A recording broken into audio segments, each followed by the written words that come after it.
हनुमान जी की कथा अनंत है।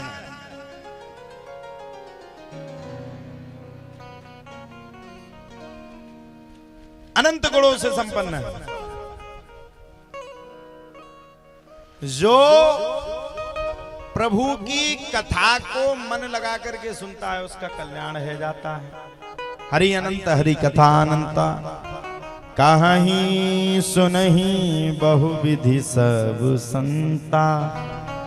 जो भगवान की कथा का स्मरण विस्मरण करके चलता है उसके जीवन का कल्याण हो जाता है। इसलिए मन लगा करके हमें प्रभु की कथा को सबसे ज्यादा सुनना चाहिए। और देखो, करने वाला भगवान है मैया। संसार में करने वाला कौन है? भगवान। करेगा भी वही, भरेगा भी वही,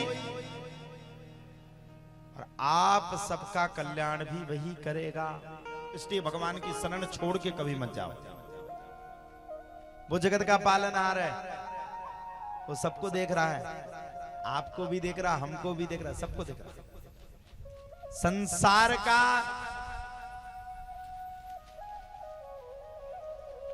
उसको सबसे बड़ा ज्ञान है वही परमात्मा। आत्मा से परमात्मा का मिलन हो वही भगवान। अब देखो, कथा तो सबने सुनी महाराज जी। संसार में कितनी कथा सुनाए। कई व्यास जी आते, कई प्रकार की कथाओं को सुना करके जाते। कथा वही है।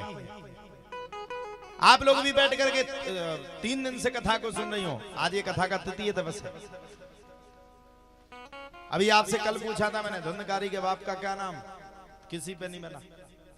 मैं आपसे फिर कहना चाहता हूं, कथा कितनी सुनोगे? सुनते सुनते इस कान से सुनोगे, इससे निकाल दोगे, इससे फायदा नहीं मिलेगा। ये तो आपने अपना भी समय नष्ट कर लिया, अपने परिवार का समय भी नष्ट कर लिया, और घर से भी बच गए।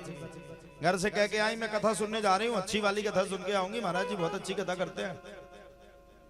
और यहां बैठ करके 3 घंटा मन लगा करके कथा सुनो ना, तो बताओ कथा सुनने का क्या फायदा? फिर बताओ क्या फायदा है? कोई फायदा है? जब तक कथा में अपने आप मन को नहीं लगाओगे तब तक कथा सुनने का मतलब नहीं। महाराज जी धुंधकारी का चरित्र सुना दे, धुंधली देवी का सुना दे, पहला चरित्र सुना दे, ध्रुव चरित्र सुना दे, पृथु चरित्र सुना दे, कृष्ण जन्म सुना दे, राजा परीक्षित, सब चरित्र सुना दे। लेकिन चरित्रों को सुनना आसान, मकान कहना आसान, लेकिन मकान को बढ़ाना बड़ा कठिन है। भागवत कहना आसान है, लेकिन भागवत को सुन करके उसकी राह पे चलना साहब कोई ही कर सकता है संसार में। कहना तो बड़ा आसान, भागवत हो रही, अरे कहां जात, कब रही में हो रही भागवत, तो सुनवे आजाद। कहना आसान, बैठना आसान है। 3 घंटा बैठ करके भगवान की कथा को सुनना आसान है, लेकिन कथा सुनने के बाद उस कथा को हृदय में रखना, और कथा को हृदय में रखने के बाद भगवान को अपने कण कण में समाना, ये कोई बिल्ला ही कर सकता है, कोई दूसरा नहीं कर सकता। अभी आप लोगों ने वृंदावन के एक पूज्य संत की कथा को सुना होगा, पूज्य प्रेमानंद जी महाराज। किसने देखी महाराज जी की वीडियो?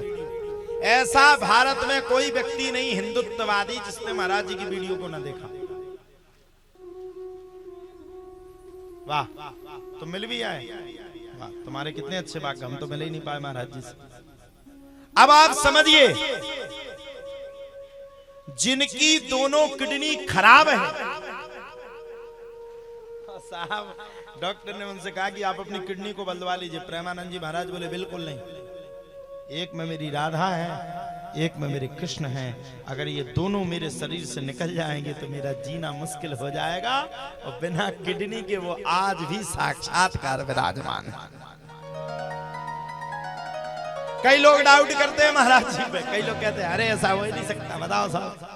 तो ये किसकी कृपा? भगवान की कृपा है, और करने वाला भी परमात्मा है। आत्मा से परमात्मा का जब मिलन होगा तब भगवान आपको मिलेगा, नहीं तो भगवान आपको मिल ही नहीं सकता है। परमात्मा को पाने के लिए कुछ करने के लिए कुछ खोना पड़ता है। और जब भगवान की शरण में जाओ, मैं तो कहता जब आप लोग मंदिर में आओ या आप लोग कथा सुनने के लिए, तो कथा क्या सुना दे, हमारा मन नहीं लगता आप सबको कथा सुनाने का। क्यों?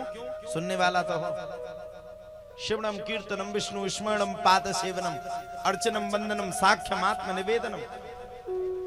भगवान को भले ही आप, भगवान कहते हैं मुझे आप भले ही मंत्रों से ना पा पाओ, भले ही तंत्रों से ना पा पाओ, लेकिन आत्मा लगा करके जिस दिन तुमने मुझे निर्मल मन जन सो मोहि पावा, मोहि कपट छल छिद्र न भावा। जिस दिन तुमने कपट छल छिद्र की दुकान को बंद करके एक सिंदूक में पैक करके रख दिया, उसी दिन तुम्हें पता नहीं चलेगा, तुम्हारे दरवाजे की खिड़की को खटखटाते हुए तुम्हारे घर के अंदर प्रवेश कर जाऊंगा।